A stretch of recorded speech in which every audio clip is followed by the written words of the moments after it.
Hai, assalamualaikum warahmatullahi wabarakatuh. Balik lagi dengan aku Putri. Di video kali ini aku mau ngebahas masalah pergigian. Sejujurnya aku tuh amat sangat tidak berekspek bahwa channel YouTube aku ini yang awalnya channel tentang makan, tentang beauty, tentang daily, bakal ngebahas soal pergigian. Dengan video-video aku ini aku berharap semoga teman-teman bisa terbantu dan bisa mendapatkan informasi yang teman-teman butuhkan.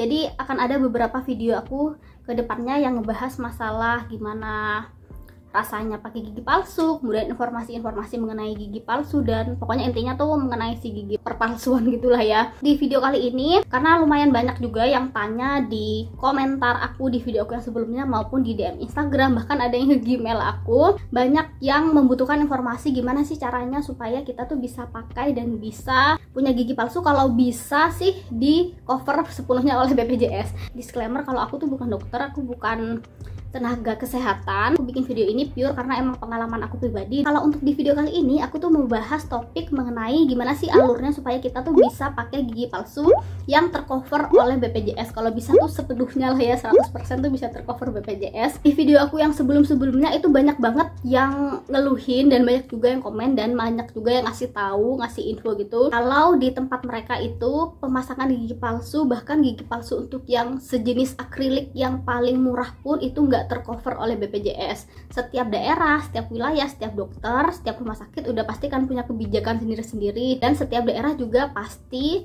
bahan baku untuk pembuatan gigi palsu itu kan juga pasti harganya beragam. Untuk di kota aku kebetulan kemarin untuk yang jenis gigi palsu lepasan Valplus, alhamdulillahnya itu tercover BPJS walaupun nggak 100% ya tercover BPJS. Kalau kita merujuk pada peraturan BPJS mengenai gigi palsu ini, sebenarnya kalau untuk persatuan gigi kita tuh bisa di cover BPJS sebesar itu sampai maksimal tuh 250.000.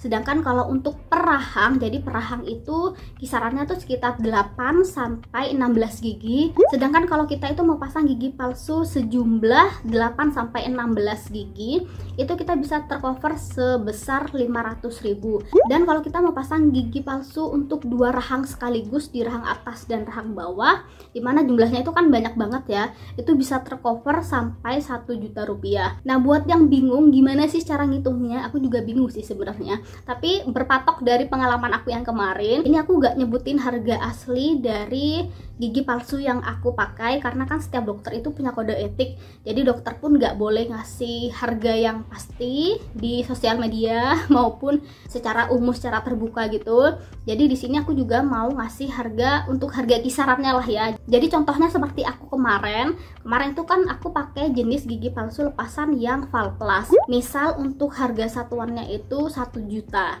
dan karena aku pakai 3, jadi otomatis totalnya adalah berapa? Totalnya adalah 3 juta. Nah, karena aku pakainya satuan di bawah 8 gigi, jadi aku cuma dapat cover BPJS itu sebesar 250.000. Jadi bukan berarti satu gigi itu tercover atau terpotong 250.000 ya. Jadi itu dibagi. Jadi karena aku kemarin pasang 3 gigi, jadinya 250.000 itu dibagi 3 gigi. Sedangkan untuk kelebihannya aku harus membayar sendiri. Kemudian kita masuk ke alurnya. Yang pertama banget adalah teman-teman langsung cek kartu BPJS teman-teman semuanya ya. Di sana tuh udah tertera kita tuh masuk ke dokter umum mana dan masuk ke dokter gigi mana. Jadi setahu aku itu tuh ada 3 jenis dokter di setiap orang yang pakai BPJS. Yang pertama biasanya tuh pakai jenis dokter umum. Nah, dokter umum ini biasanya dia tuh rujukannya bakal ke vaskes 1 dulu, ke puskesmas. Kedua itu biasanya kita tuh masuk ke dokter gigi pribadi seperti aku. Jadi dokter gigi aku itu di BPJS dia tuh punya klinik sendiri, punya praktek pribadi. Jadi kalau misalkan ada sesuatu kita butuh perawatan gigi yang mau tercover BPJS, kita bisa langsung ke klinik dokter tersebut. Dan yang ketiga, dia dokter giginya masuk ke klinik perusahaan. Jadi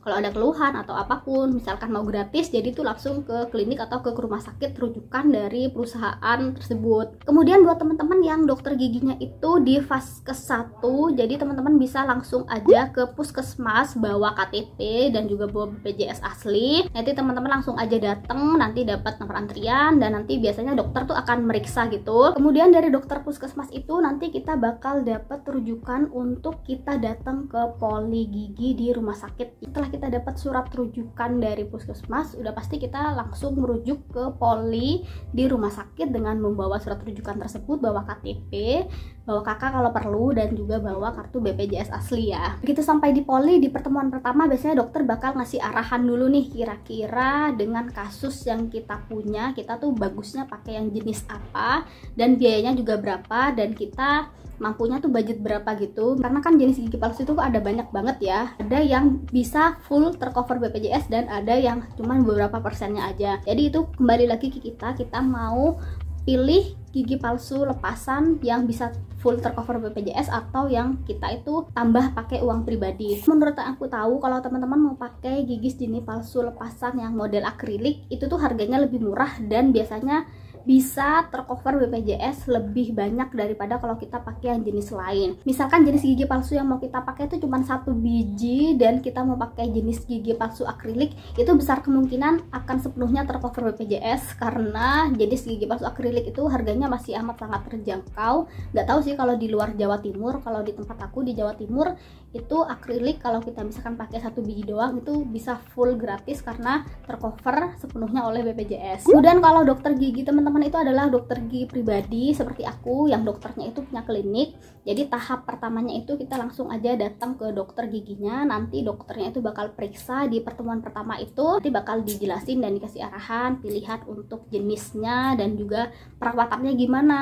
Dan di pertemuan pertama itu kita bakal dapat surat rujukan untuk kita bawa ke BPJS. Besoknya kita bisa langsung aja ke kantor BPJS untuk ngasih surat rujukan dari dokter sebelumnya itu. Dan setelah dapat surat balik dari BPJS, kita kembali lagi lah ke dokter itu, dan setelah itu barulah kita lakukan proses-proses untuk pencetakan, kemudian konsultasi lanjutan. Kemudian kalau dokter gigi teman-teman itu masuk ke dokter gigi perusahaan, ini jauh lebih gampang dan lebih simpel banget prosesnya.